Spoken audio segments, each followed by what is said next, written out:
Welcome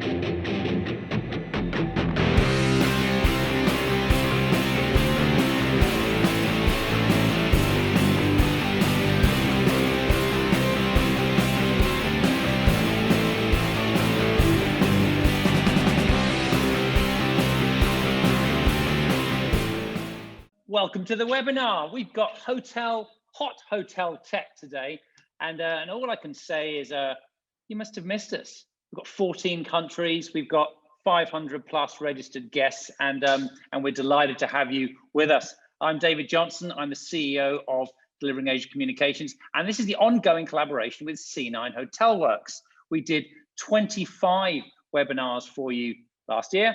And we're kicking off today with with our first one this year, and it's a really sensational topic. It's a masterclass, in fact, hot hotel tech, a journey into the brave new world of disruption, innovation, and change. And we've got a lot of change makers on who are our panelists today, and we're going to be looking at trends. We're going to be looking at the latest products. We're going to be looking at the emerging technologies. I mean, hospitality traditionally is a sector that is not being that tech savvy, hasn't moved that fast, certainly is not as fast as the tech world. So we need to catch up a little bit, and what better time to do it than now when we're still all struggling with COVID a little bit. So we've got some time on our hands.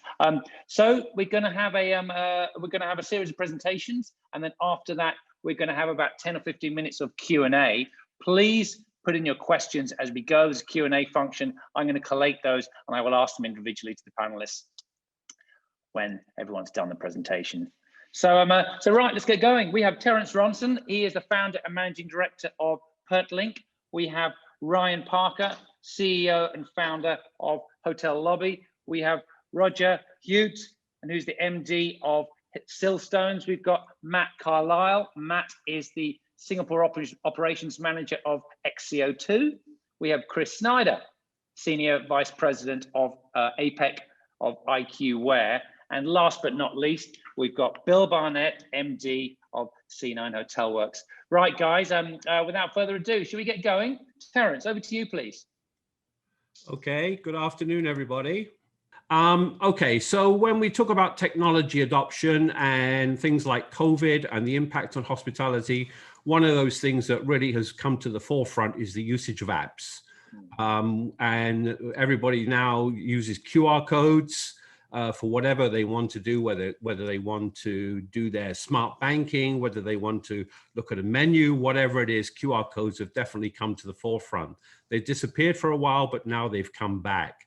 And when we talk about apps, I think the very important thing is, and of course you can study this screen later, the very important thing is the fact that we have to have integration between the different elements of the hotel operation. And when you're going out and you're looking for an app, make sure that you do have the full integration with your other systems. Of course, it's going to give you a contactless environment, but you want to make sure that it has mobile key built in. You can do digital ordering of menus, concierge linked to also the social networking sites. And most importantly, not only that, but you want to make sure that you can access the data and the usage of it so you can modify it later on. And I've just listed here a couple of companies that I've used examples of for their apps. There's lots of them out there in the marketplace, and these are just a couple of examples. But then, you know, whilst those companies may charge you so much per day, per room, or so much per month, per room, etc., you can actually build now a free app. And in these difficult times, you might say, oh, okay, maybe I just need something to tide me over. And there is a product by Glide Apps that you can simply take a Google spreadsheet and convert it into a mobile app. And I tell you, you can do it in about 10 minutes. It says 5 minutes, probably it's 10 minutes because of a little bit of a learning curve. And you can get yourself up and running with a free app. I actually built one. I built a couple of these during the last few months, and it's very, very useful to do that. And of course, the cost is very acceptable.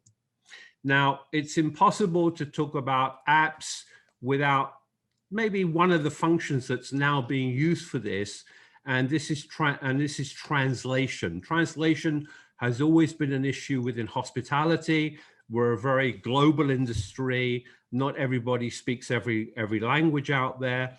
And at CES last week, and I'm going to refer to CES a few times during my presentation, at CES there was a startup, and this company is called Kotozuna.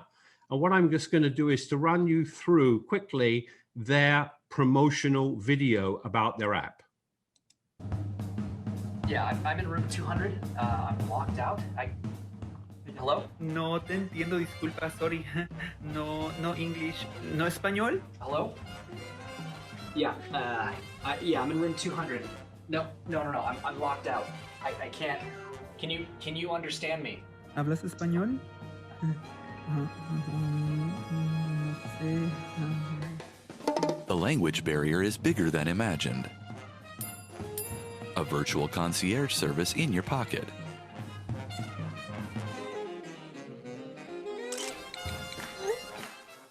Translate your communication in over 100 languages.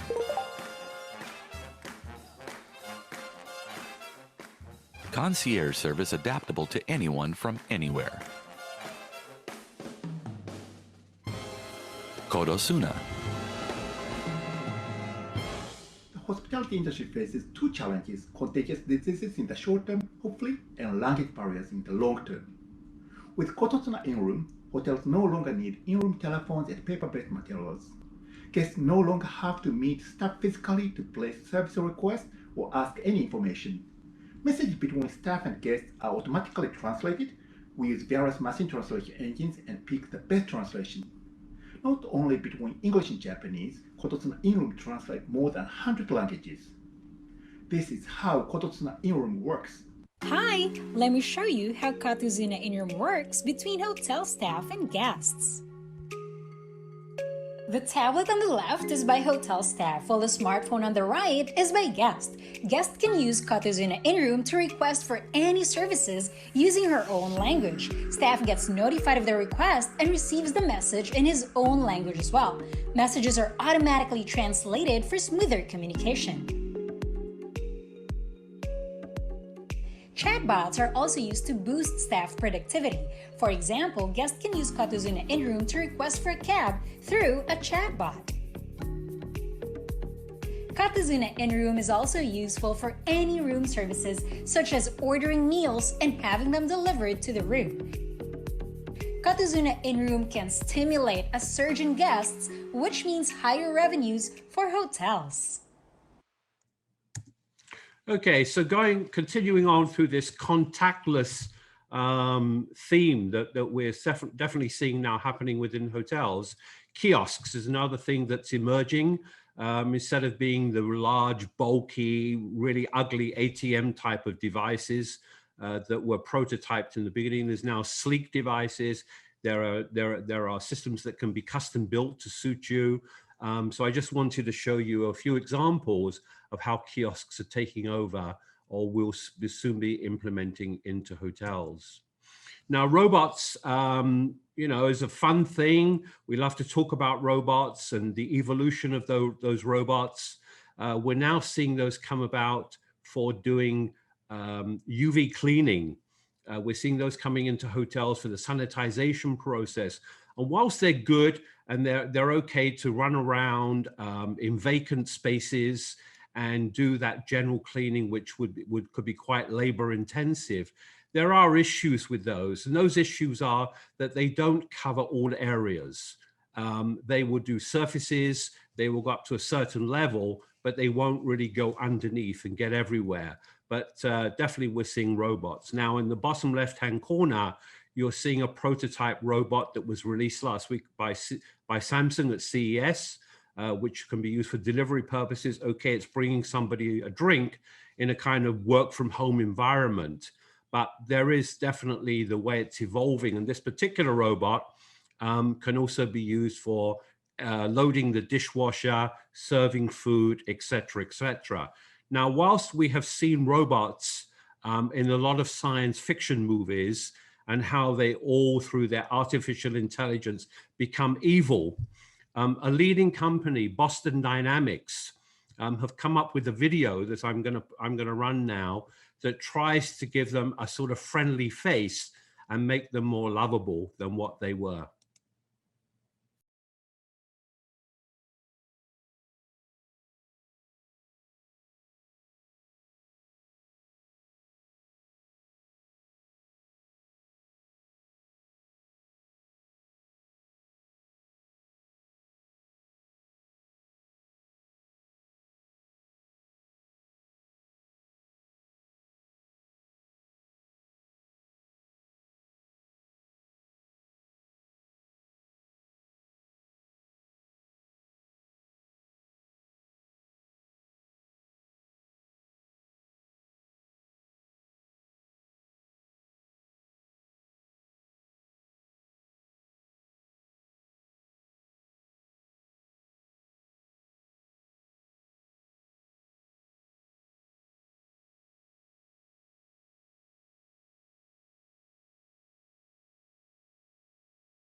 So I think that whilst, it's fun to see robots dance, what it's showing you there is the flexibility that they can now create into a robot. The fact that it can stand on one leg, for example, and even jump over backwards, et cetera, et cetera, et cetera.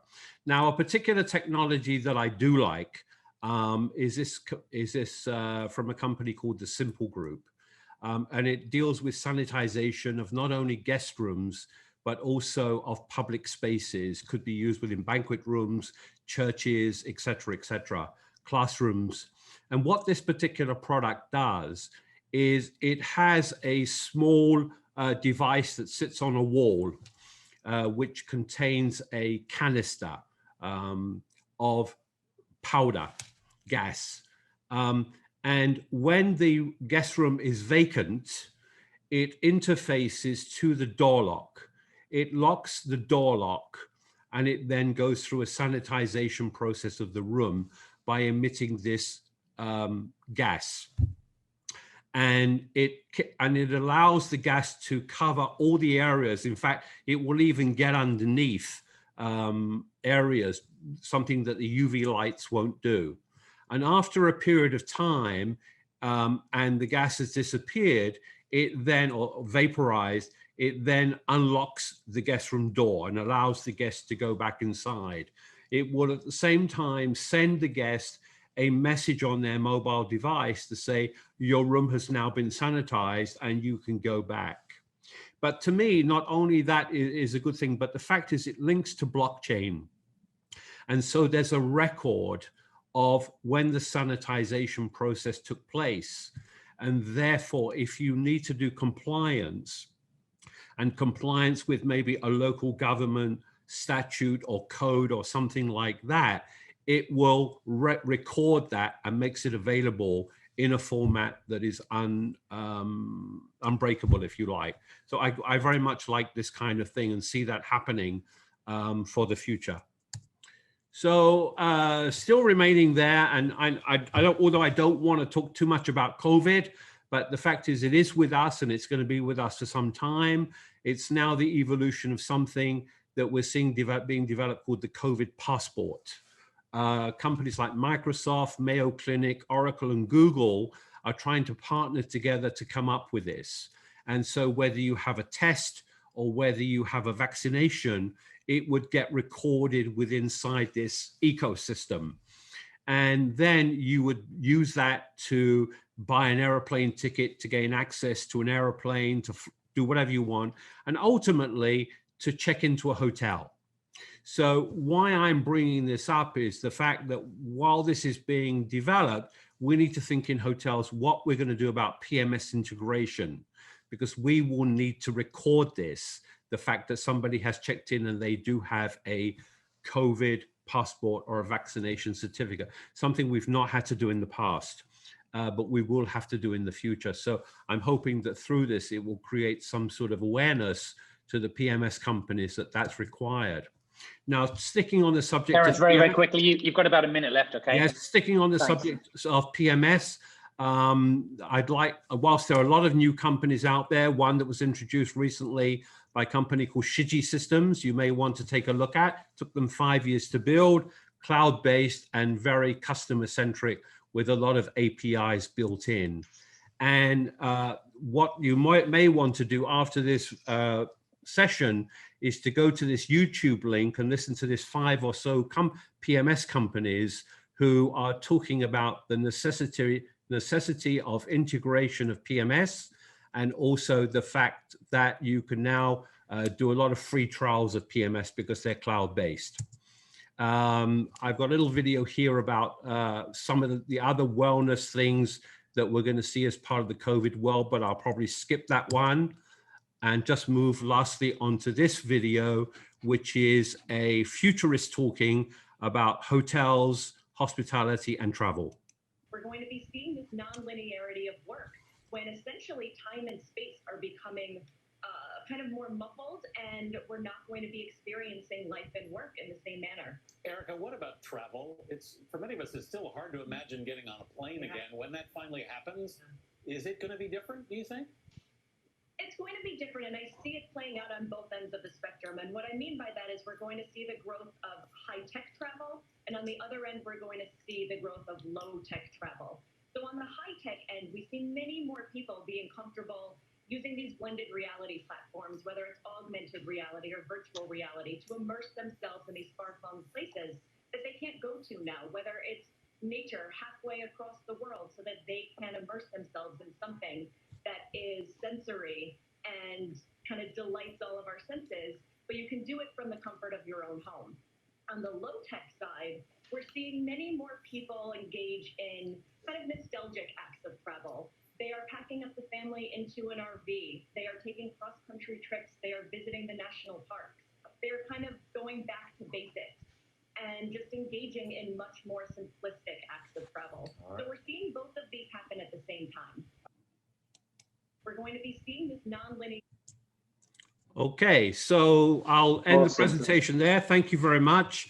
Apologies for my overrunning of time. When you get this video, you will see there's links to other things as well. And I'm happy to send out those videos to you also in full view. Brilliant. Terence, thank you so much. Great forward future thinking there, and practical stuff from Kotozuma to friendly robots, and you know, really good stuff. Thanks. I'm going to move on. Ryan Parker. Ryan, what have you got for us, please? Hi guys. Good afternoon. Let me know what you think of that. Yep. Good to go. Okay. So what we do at Hotel Lobby is we really specialize in, and what I'm going to talk about today is your direct booking platforms. And I'm just going to give you an overview, and you know, it's really more of a review during like COVID about how we look at our direct platform and some of the messages and you know, how we you know, deliver our direct platform to potential guests, and how to encourage them to get over the threshold of booking, so that we can, you know, combat the OTA issue and start to, you know, take ownership again of our brands. So it's very much going to be a quick guide. And like I say, most of the stuff I'll cover here today is nothing new. It's more of a recap on, you know, the things that we should be doing as new technologies come in and we start to spend more money, and as travelers come back, you know, internationally, that we've got the basics right and that we're doing the, you know, the basic things correct. So the first slide here, I just want to mention, you know, why we need a direct strategy. A lot of our hotels, we have over 100 hotels with us. Ryan, can I quickly interrupt you? Could you just expand your PPT, please, for full screen? Sure. Is that right? Yeah, that's great. Okay. Thank you. So you know, the most obvious is to lower your acquisition costs, right, of direct booking. So with OTAs, it's getting very expensive, and as they take, you know, more and more control, it can get up to 30%. So most of our clients, we try to get them with their direct booking strategies through PPC and you know, other channels, get that figure down to sort of 5-10%, so that there's much better margin on the rooms and the occupancy. You know, another great advantage of direct booking is obviously empowering your brand, so that during COVID, or if there's other future political issues, you know, that you can still maintain communication. You know, you can still have a narrative and a dialogue with potential guests, even if they're not traveling. You can keep them up to date with what's happening with the hotel, this kind of thing, so that when booking does return, you know, you're ahead already and you're not relying again on OTAs and other parties and other channels. You can really, you know, empower your brand with families and word of mouth and this kind of thing. The quality of guests is worth a mention as well with direct booking, because you know, in particular, one of our hotels in Koh Lipe, Thailand, the quality of guests they get through OTAs is quite bad. You know, they tend to like share more people to a room than 2 or 3. They won't spend money in the restaurants. They generally don't book excursions or you know, boats and this kind of thing. You know, they'll generally take bottles of whiskey and that kind of thing to their rooms, where if you have, you know, a better booking quality through your direct channels and your direct offers, you'll get longer stays and you'll get guests who will book special offers and excursions and this kind of thing. So that's worth a mention. And then again, communication and reach. So as you build your reach, it can only grow, you know, so through social and through, you know, your direct reach, returning guests, you can direct market to them again, which is of course cost effective in the long-term strategy. A quick note here: by continuing to communicate with your guests now in the short term, create a positive ripple effect and benefit you in the long term too. So that's just a quick mention on COVID. You know that there's no reason to down tools right now. We should be, you know, looking to create connections and reach and building those connections during this downtime, and it's a great opportunity for that. Okay, moving swiftly on to talking about, you know, your direct platform and your website. 3 out of 4 shoppers, mostly once they've found you on an OTA, will direct search your property website, your direct platform. So we can use OTAs as a great tool for marketing our own brands if we utilize it. But, you know, traditionally conversions are only about 2% on a direct booking platform on your own website. So we look to improve that. You know, we want to be getting that up to 4 or 5%. And, you know, utilizing those people that are coming through the OTAs to look at your website as well.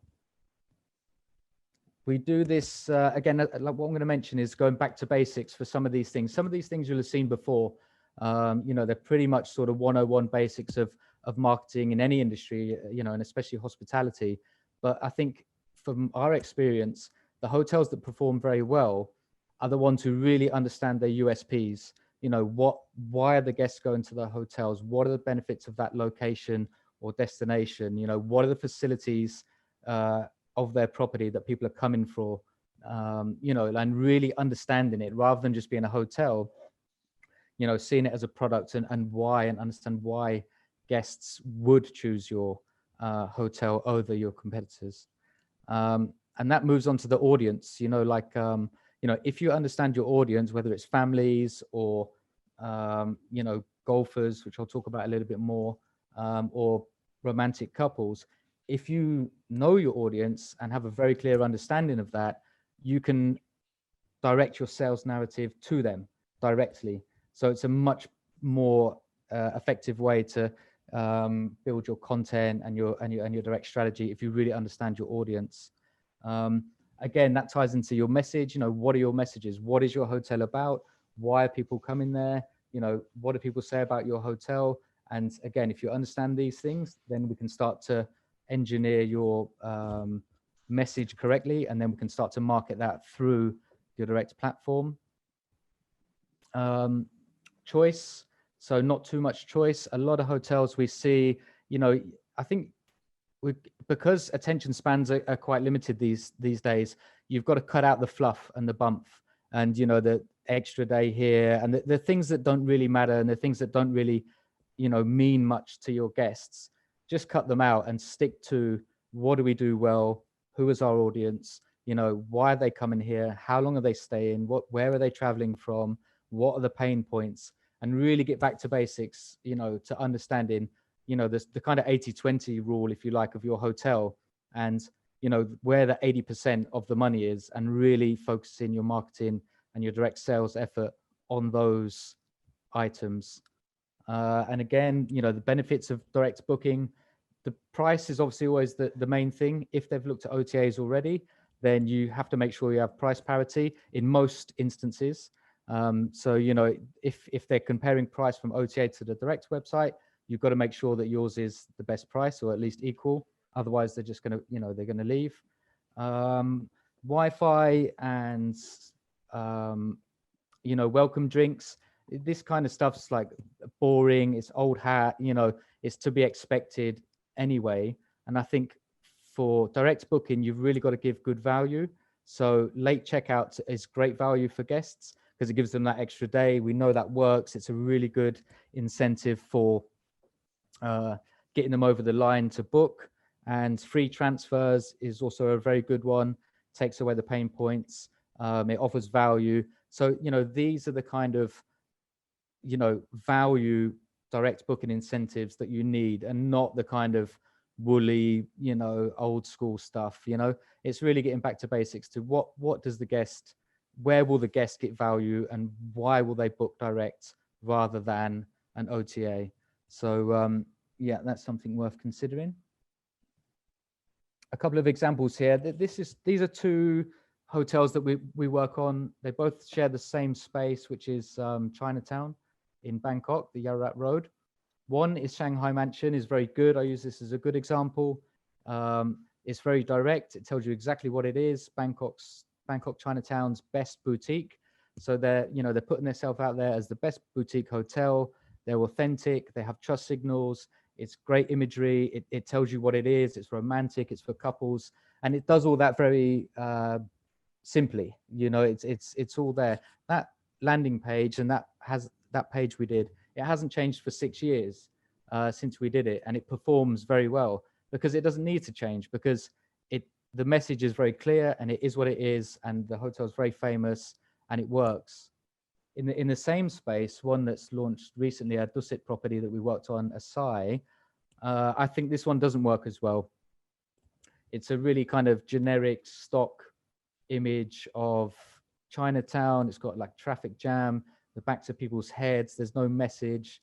It doesn't really work. And I think if you look at the attention spans of people who are looking from OTA to direct, you've got to capture them now. This is the time that you need to capture that guest if you want to get them over the booking threshold. So a couple of examples there. Another one here is the Library, New York. So I think you can clearly see by this, it's aimed at romantic couples, winter getaways. You've got trust signals, you've got TripAdvisor. Everything about this screenshot is engineered to get the shopper over the line into the booking engine, into a sale. Santapuri is a property we work with in Samui. Again, they've got a really bad video. It looks gloomy. It's not very exciting. It slows the website down. It just doesn't. It's just not sexy, and it just doesn't encapsulate what the property is all about, because it's actually a fantastic property. It's a beautiful beachfront property, luxury villas, and it's got a great golf course, and it just doesn't say any of that. So I think what my talk about today is really going back to basics and understanding again what your USPs are, what are your messages, and getting that to your guests as quickly as possible. Thanks, Ryan. You've got a couple of minutes, Ryan. Yeah, I'll finish up now. I'll just briefly go over offers. Again, going back to the same things, focus your offers around your USPs. No fluff, no bump. Make it worthwhile. Make it something that's relevant to your property. I'll move swiftly on to the examples. Again, Santapuri, although their landing page is bad, their offer is very good. Three free rounds of golf for every stay if you stay 3 days, daily breakfast, and airport transfers. So really the big hitters. You're going for golf, you get free golf, you get your transfer, and you get your breakfast. These are things that are going to move guests over the booking threshold. Shanghai Mansion again.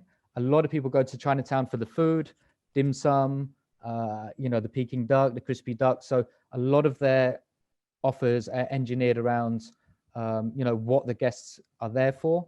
So although it seems simple, I see a lot of hotels that do this very badly. So again, making it very simple. Why are the guests there? What are they coming for? Here's offers relevant to why you're making your booking decision to come here. Burasari room rate here. I just put this one on as a filler. 699, very simple, room only. The price, that's it. Cheap rooms during COVID. That's what you get. Here's a bad example. I'll use Asai again. This offer here is for 1 night only, but I think by the time you've read it, your stay will be over. There's conditions of conditions of conditions, and it's something about having a tour around Chinatown, and it's a lot of bump and blah blah blah. And I don't think this performs very well. It's just not relevant. It's too much bump, and it's expensive. It's 6,500 baht for 1 night, and that's just for 1 room. Whereas this one does it very well. Koh Jum, one of the pain points of Koh Jum is the island itself is getting there. So all of their offers are based around free pickup and free transfer, you know, because it's relevant to their USPs, it's relevant to what they're doing. And then briefly to finish up, guys, you know, talking about meta search, and now you've optimized your direct sales platform. Like now we need to get traffic to it. So you build traffic through the usual stuff, PPC, social networks, videos, that kind of thing. But I just want to mention it. I won't talk too much about it, but my advice is to, you know, make sure that USPs and your sales strategy and messages are correct before you invest in PPC and meta search. Otherwise it's, you know, a waste, and you're not optimizing your budgets and your performance. And then the last thing is data. A lot of what we do here at Hotel Lobby is understanding data. So you can, you know, really turn the screw and really optimize to specific people, demographics, locations, and this kind of thing. But this is more advanced, you know, this is more advanced to what I've been talking about briefly in this 8 minutes. And then I'll quickly conclude. Get back to basics on your messages, your USPs, understanding your audience during COVID. You know, it's a great time to really go back to basics on that stuff. Engineer your sales literature around your audience and your USPs to keep it relevant. Again, offers that give real value, not just bump and fluff, something that's relevant to why your guests will be traveling to your hotel. And then optimizing your traffic, and then optimizing your data. And then that should really give you a really good, sound, direct strategy going forward once things reopen, hopefully sort of October, November. Brian Parker, thank you very much indeed. I tried to keep it, I tried to rattle it out. So, no problem at all, but got some really fantastic and very relevant points there. You know, which is get to the point is one of the key ones. Cut through all the stuff. So it's fantastic. Guys, these are going to be all available to go through in more detail. There's going to be a recording, and this is going to be posted, and we'll send you a link immediately afterwards. By the way, all participants, there's a Q&A function. If you've got any direct questions, please, any questions at all, please put them into the Q&A function, and I'll ask them at the end. Right, we're going to move on. Roger, MD of Silstones. Over to you, Roger. Yeah, I'm here. Okay. Thank you very much. Welcome, everybody. I'm just going to open. I think, Ryan, you need to pull your one down. Sorry. Okay. Done. Fabulous. Thank you. All right. So let's see if I can now.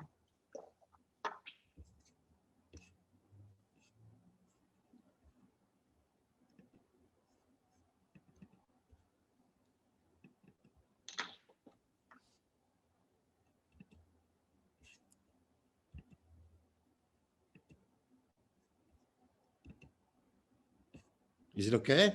Yes, it's fine. Just make the screen larger. Just expand the screen. Done. Thank you. Okay, thank you very much for this time. I'm going to try to fit in the 8 minutes. So basically, yeah, the trend for 2021 have a common fact with the previous year, which is been driven by committed to sustainable development and sustainable architecture. So using recyclable materials, and in order to make sure that we have a self-efficient building. Installation of all kinds to respect the environment, that's the main focus. So when you look at the picture from what we have today and then where we want to go in order to be green.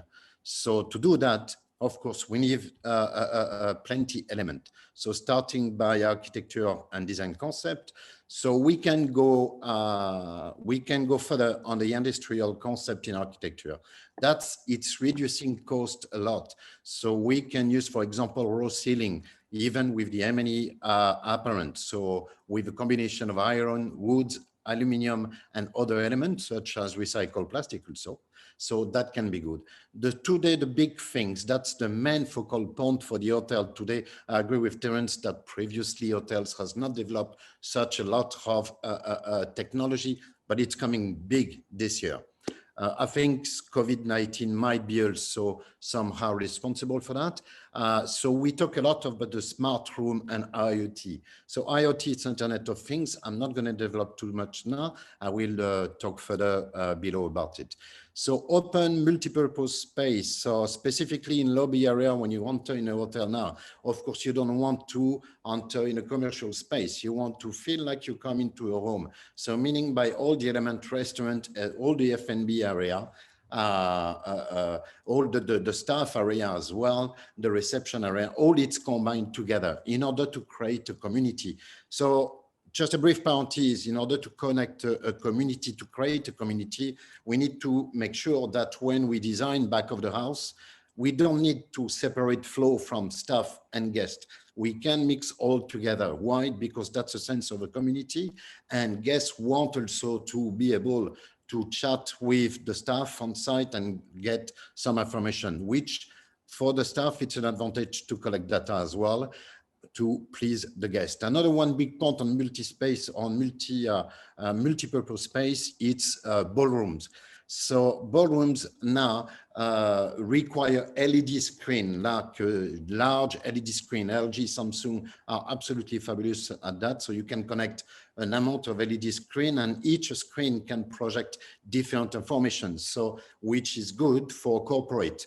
But then you need to make sure that this can be transformed as a waiting room, as a sport event, or a car event, for example, as well. So you need a kitchen, an open kitchen inside, which can be closed and be transformed in just a meeting room or whatever element. An example we created a few years ago, 500 square rooms, plus an open kitchen with a multi-purpose area that we can transform easily. The cost was $6 million, and the ROI has been done on less than 3 years, which is, I think, pretty good. So bathroom area today are not treated only for personal needs. Now bathroom, when you come back from shop, you've been working a lot, you sweat, you've done exercise on the beach. So you want to spend more time and relaxing in the water, shower, having colors, can be red, can be green, and then you can watch as well on the mirror. You can watch the news through your magic mirror, which is available on the market everywhere now. And everything can be controlled also by voice control through the IoT, Internet of Things. So floors and walls in the bathroom, well, there's nothing really rocket science here, but of course it needs to be easy for cleaning and maintenance. Minimalism in your hotel is coming more and more, so which is saving lots of cost, and it's environmentally friendly, so this is good.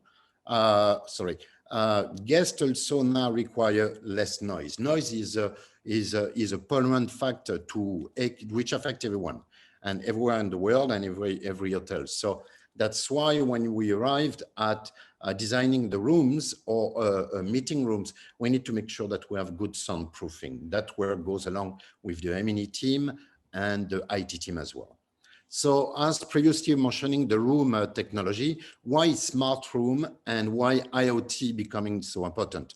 Well, because a family of 4, 2 adults and 2 kids, so they have at least 2 devices per person. So that's between 6 and 8 devices. So they want to connect easily everywhere. So, and they want to use their application through the room as well, which today they can, but tomorrow they're going to be able to. So they will be able to control the TV, control the temperature of the air conditioning, close the curtains. So it's a very, very popular solution, which coming very big in the hotel. And also it has a great impact on the marketing perspective, because of the first who's going to come on that market with the smart rooms will be totally disconnected in terms of technology. They will be so advanced. So that's great. And that gives to the owner the possibility as well to reduce the length of the ROI. So smart room and IoT for better experience. Of course, we collect data through all the smart room and IoT services. And then when the guests come back to his room, but it's easy for the operator to reset up the room exactly as he wants. We know what he wants for the breakfast. We know what kind of light he wants. We know what channel he like. So people can easily, operator can easily set up the room for him before he arrives. And then, of course, big advantage, it's improving sustainability. because it's less cabling, it's lots of less things. So it's the biggest advantage of creating a smart hotel and reducing costs. That it's often associated to the concept. Also during the day, while it can reduce the amount of light, and it can shut down or put or it can turn off, sorry, or turn on the air conditioning once you arrive at a certain temperature, or if the room is not occupied at all. I invite you, by the way, looking at Marriott Smart Room that you can find on YouTube. It's a very, very good example of what they can do with a smart room. So the advantage for the owner and operator, well, for the owner, it's reducing the length of ROI, of course. So to implement this smart technology, well, we will have, and it will become mandatory very soon. It has been starting on end of 2019. We will have to follow more closely the Kyoto Agreement and the Paris Agreement, which has been signed by the 195 countries. In hotel industry, in my last company, we did start to roll on the Paris Agreement in 2019. And inside, there's lots of things which come to benefit everybody. So it can be small, medium, or corporate company. So to do that properly, in order to bring along the right sustainability for the building, well, we need an amount of consultant, because the owner needs to achieve and be successful on his ROI. So, and then we need to make sure that the operator will improve his energy consuming and improve his revenue. And that will result in a, I will call myself that, result in a win-win-win situation. The third win, it's for the staff, because that will benefit the staff as well. So definitely that. So of course you need architects specialized in sustainable development. You need interior designers specialized in sustainability as well, and familiar with this international code. That's very important. So one key factor also, it's the project manager. It's crucial to have a project manager. He's the one who's going to be able to coordinate all the different components on site in order to make sure that we bring along a hotel fully, properly operational. So that's very important. As the construction manager, it's the same thing. And today there is very easy project or construction manager software to use. There's application as well, user-friendly, which can be on the cloud and can be delivered to anyone and can be open on your phone, on your tablet, and on and on. So construction can go faster. We can gain on time, which reduce cost as well. So you need the lighting designer, landscape designer. It's extremely important to have the landscape designer, especially now if you want to be sustainable, because he's the one who will be very flexible with international sustainability programs. Food and beverage consultant, it's very important to take an F&B consultant on board, because for information, about 30% of all produced food are wasted.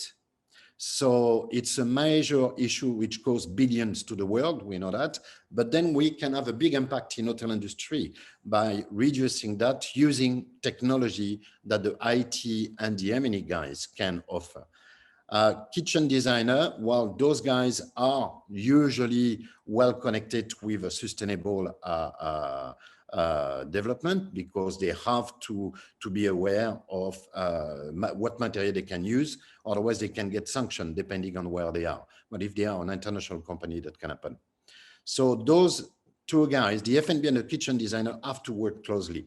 They cannot work apart. Wellness spa and consultant, it's more than just a foot massage and a treatment room. It needs to have colors. It needs to have showers with multi-jet.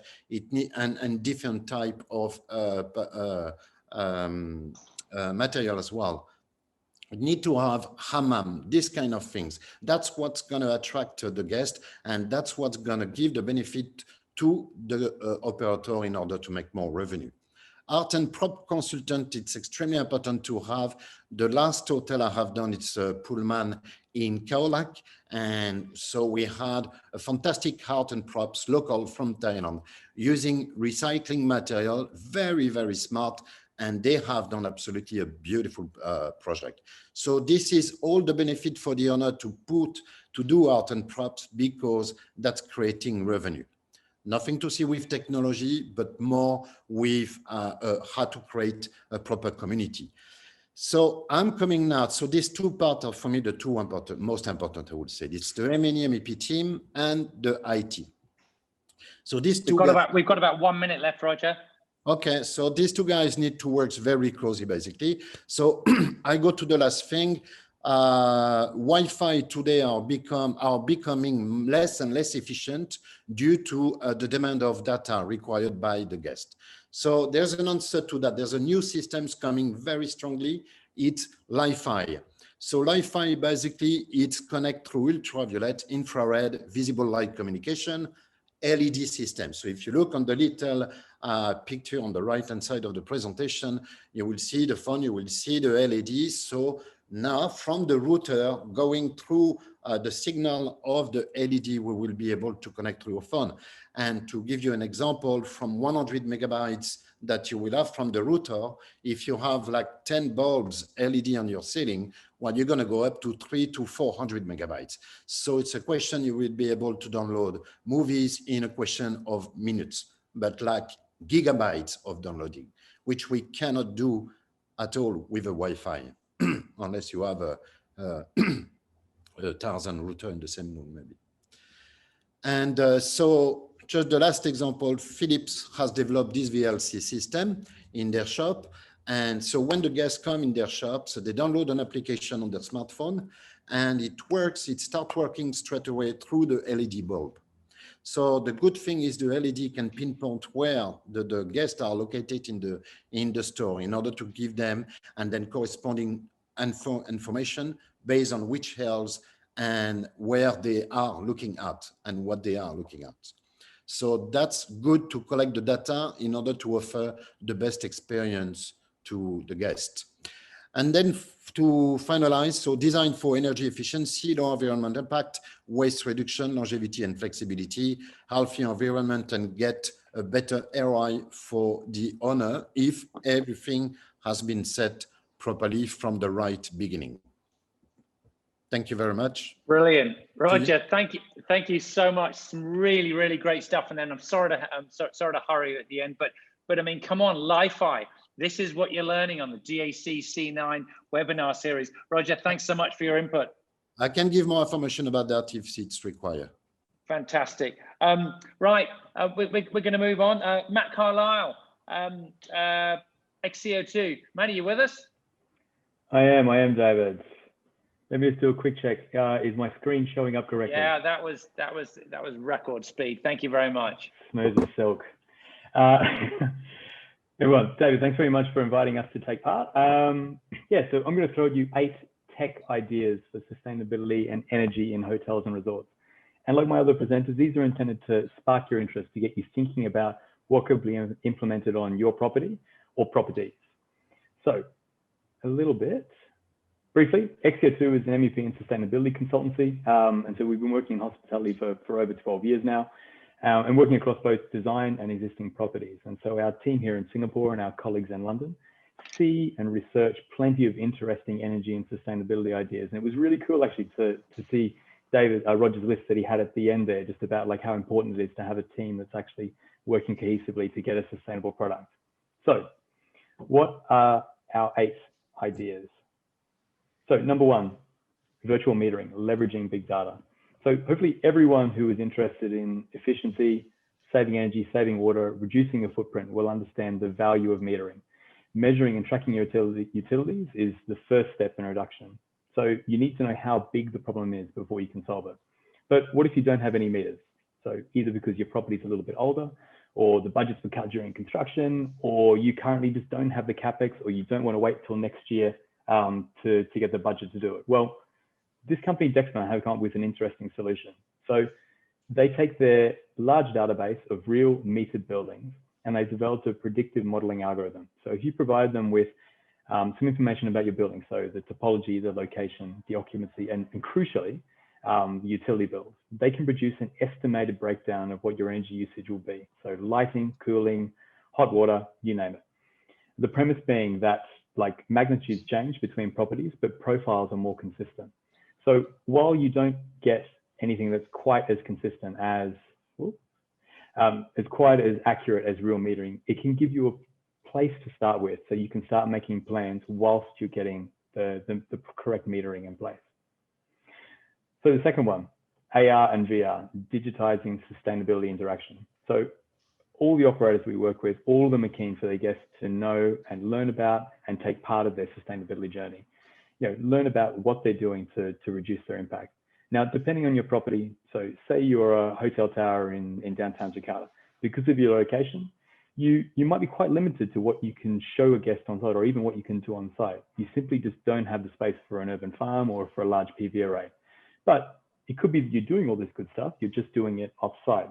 So AR and VR provide an amazing platform for your guests to have an immersive, interactive touch point with your sustainability journey. So they can visit the community programs that you sponsor, they could see your hotel chain. Hell, they could even go into your basement and see where your team is diligently separating all their waste into separate recycling streams. And when they can see that they're doing it, they'll believe in your brand. So it's an opportunity here to leverage technology to get better interaction with your guests. Number 3, pack and track, so reusable packaging. So many owners and managers talk about and stress how their business model for hotels, especially their F&B departments, have had to adapt during the COVID era. So you have, you know, hotel restaurants, cafes, kitchens that are on Deliveroo, Grab, Food Panda, you know, all in an effort to drive revenue to create value. So there's a 5-star hotel here in Singapore on Orchard Road, and they were selling like some of the best burgers in Singapore during the COVID break. So it shows that this is a bit of a shift perhaps of how we'll see hotels operating. And while this is still new, why start with old ways of thinking? So using disposable packaging. Trackable and reusable container companies are popping up all over Asia and the rest of the world. So Muse is now in 3 countries, Taiwan's getting involved. So you can use it as an opportunity to start fresh. So if these companies aren't within your city at the moment, I mean, speak to your colleagues in the restaurant, cafe, and hotel business. You know, see if they want to get involved. These companies will want to be here. They just need the critical mass. So number 4, innovative funding, making renewables affordable. So again, pretty much everyone agrees that renewable energy is the future, and we need to accelerate the adoption to limit climate change. I mean, there's one guy that I can think of that doesn't think like that, but you know, it's his last day of work today, so we don't have to worry about him anymore. But like I said, most clients want to have on-site renewables or upgrade their MEP systems to more efficient versions. But CapEx is a barrier. So enter like funding innovations that can help. So EDGE is a certification scheme that gives you access to funding for efficiency and renewable installations. So once you get accredited, you can get access to cheap capital. PPAs are power purchasing agreements where the company pays for the installation of the equipment and then charges you back for the electricity produced or indeed the energy that you use. Usually at the end of the agreement, the equipment title is transferred to the property owner. So these are 2 options where you can lower the barriers you've got to reducing your energy and making your site more energy efficient. Number 5, so recycling gamification, technology and nudge theory. So what we've learned about people is that in order to enact change, like even if they know rationally what the correct thing to do is, it helps if you can like tip the scales to make the right kinds of behavior fun, like give them a little nudge. So many of these examples are taken from the education sector and local municipalities, but the principles can be applied to hotels. So for example, Throwwise is a token system where you have to use these tokens to use specific bins. And on the schools that implemented, they saw like a 30% increase in basically recycling quality, like quality of separation. You can see the one there, you can vote with your cigarette butt, whether you think Messi or Ronaldo is the greatest of all time. So again, trying to make it a little bit fun. You know, there's even the bin that you can see there in the top right-hand corner, which is essentially a game of Tetris. So within your hotel, within your company, get your team together, have a think about how you can gamify the right type of behavior. Like it'll be fun. Number 6, package STP units, creating a water cycle within your property. So this is one we've talked about before. So water is a precious resource, but we treat it like garbage. We throw it down the drain. So by using these packaged on-site water treatment plants, you can process and reuse all of that water within your property. You can create a water cycle. Now, this is probably pretty obvious to a lot of the people online today that work in resorts, where there's a lot more space. You see lots of these, particularly around Asia, when there isn't a municipal source there. But package systems can be installed in the basements and plant rooms of urban hotels. They're compact, and if they're managed well, there's no negative guest impact. So a lot of people say, look, we don't really have space. But I mean, if you're in an urban hotel, I mean, when was the last time your car park was 100% full? So you just need to look at opportunities of where you can put this in. And speaking of cars and car parks, electric vehicles, green hotel transport. Oh, Ryan's had enough, he's off. Electric vehicles, EVs are finally here. So like Tesla is the most valuable company in the world at the moment. You know, NIO, a China brand, has the same market cap as General Motors as of yesterday. And EV sales are up, so I think 25% over the last 5 years. So you need to look at your options for going electric. You know, cars, boats, buggies. I mean, both buggies are electric anyway. But within your site, you should be looking at having an EV charging point.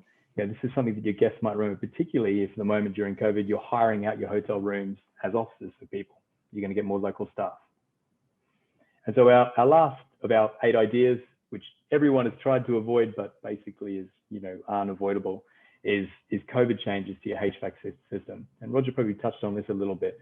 And because it's the new normal, I wanted to have something in here.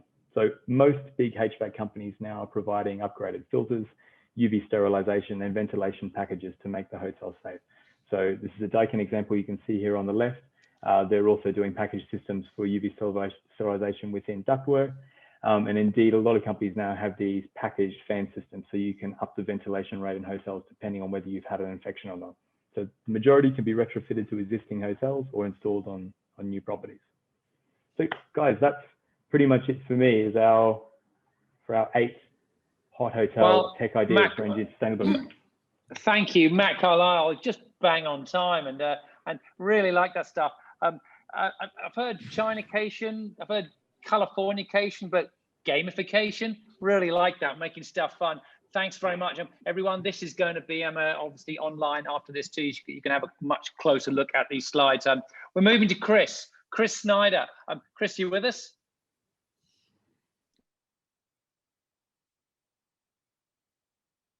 Hello, Chris.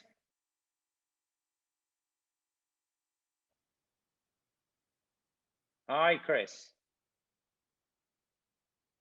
I can't hear you, Chris. Sorry. Oh, there we go. Unmute. Brilliant. Little problem with my mute. No. Are we good to go now? Absolutely. That's a problem I don't normally have, is people hearing me. So great to be here, and I hope you're all having an amazing day. Thanks. Been some really good presentations. What I like to say is that anything that you like here that I say is definitely because of Bill and David. Thank you for that. Anything you don't like is solely from me. I don't necessarily look for people to agree with me. I think that if you're in a room and there's more than one people and both agree on a plan of action, then someone's not thinking. So with that being said, there's no way to really give feedback to me directly right now, but for the Q&A, let me try and start. Hot hotel tech. There's a lot to really peel through here. And I thought one of the best ways to do this was to look at this from the hotel perspective in terms of what technology can you use to better help to manage and build your business. And then the second part is what technology exists to help you to manage your business from home and also to communicate to not only your customers, but to the people who work for you, the people who have to go out and get the customers and so forth. So I'd like to go under the premise that technology is your bullhorn. And as I go on to the next slide here, one of the things I was looking at was how can hotel owners or operators work from home? How can your third-party systems enable a business that never closes? And how can you connect to people, your people and your systems?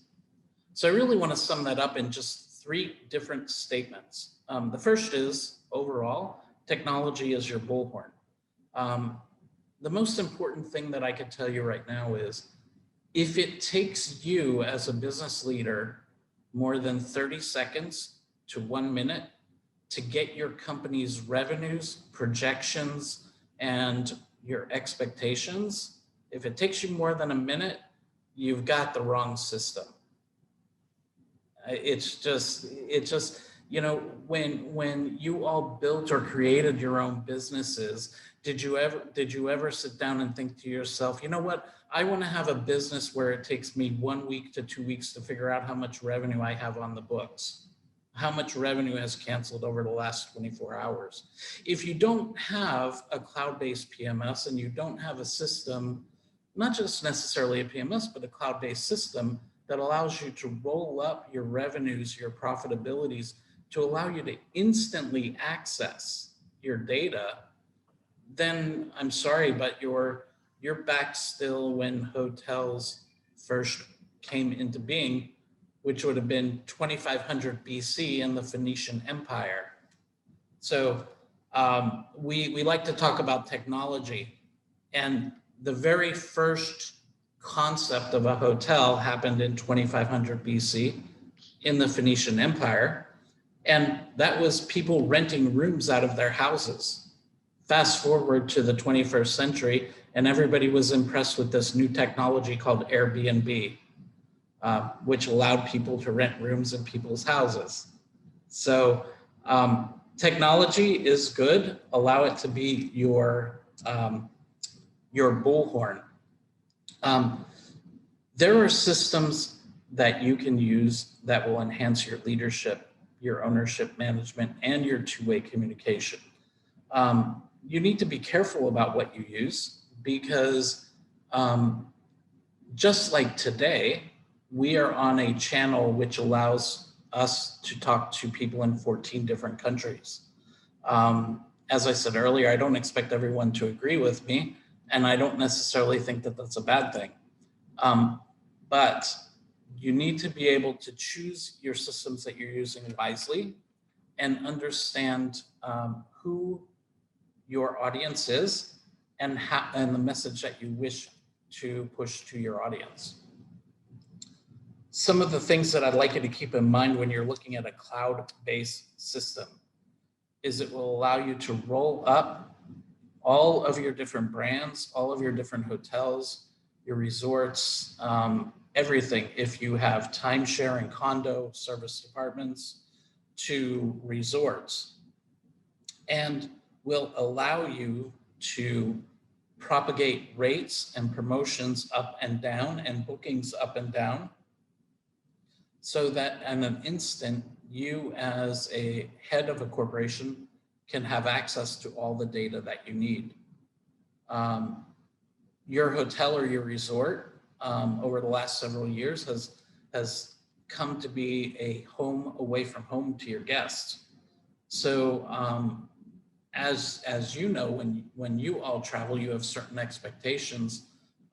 Those particular technology items that we talked about here today that were shared with us are great ways to take a look at what do the room of the future need to look like, and how can you as business owners and managers help to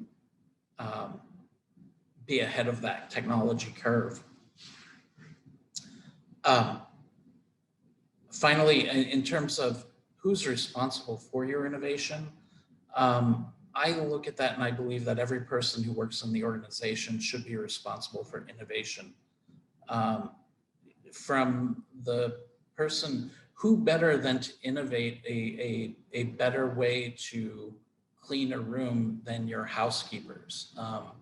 Certainly, you know, they are part of that process, and they need to be part of the solution of how it becomes better. And that applies to everyone. When we talk about technology, I know some of these particular items on here are quite old, but the reality is there are so many ways to communicate that, quite frankly, it just makes the Nighterman spin. There's so many ways to communicate. I think the important thing is for everyone to understand who you're communicating to. There are primarily 4 different personality and communication styles: the analyzer, the relator, the director, and the initiator. And the interesting thing about this is, on this particular call, there are so many different personalities and communications styles that some people might actually enjoy my personality style right now, and some might not. That's absolutely good. I think that's you know, I'm not sure that I can meet everyone's particular expectations, but when it comes to personality and communication styles, I would say the best thing is to take a look at the audiences that you're using. So in this particular example, you have 4 different types, but based upon the fact that you can be an analyzer and a director in terms of your personality, and your communication style doesn't have to be the same, you can end up with as many as 16 different variables on each person, or 4 different variables on each person that's here. Yet somehow, as a communicator and using technology, we need to be able to satisfy everyone's needs and perceptions. The ability to communicate across the globe is just amazing.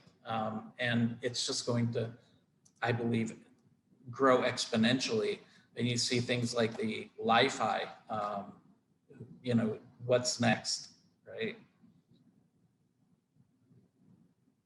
So when I wanted to break this down by taking a look at, first, you need to understand what is your message and what are you saying? Then your audience. So who is your audience? And who are you speaking to? Then your medium. How are you saying it?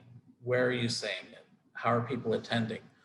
All those ultimately come up to your message strategy, which is, what do I want you to take away?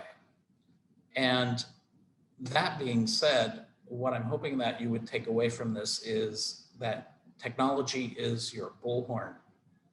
And I want to show you a YouTube video, just a few moments, because I think that this YouTube video has a lot of great communication methods to it.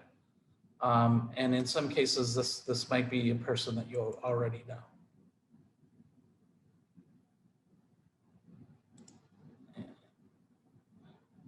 Chris, we got about a minute, okay?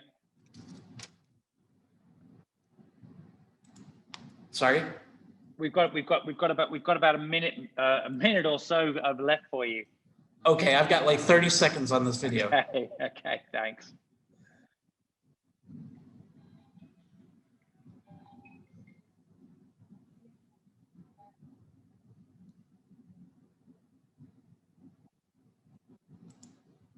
So here's a great video, and the reason I stopped it here is in 25 seconds, you kind of personally already get to know who Craig is.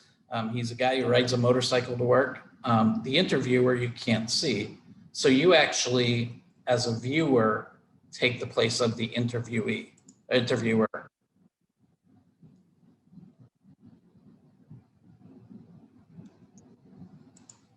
So within 30 seconds, you actually get a taste or a flavor of who Craig is and what he is like. The video goes on more, and you'll be able to see it within the rest of the communication.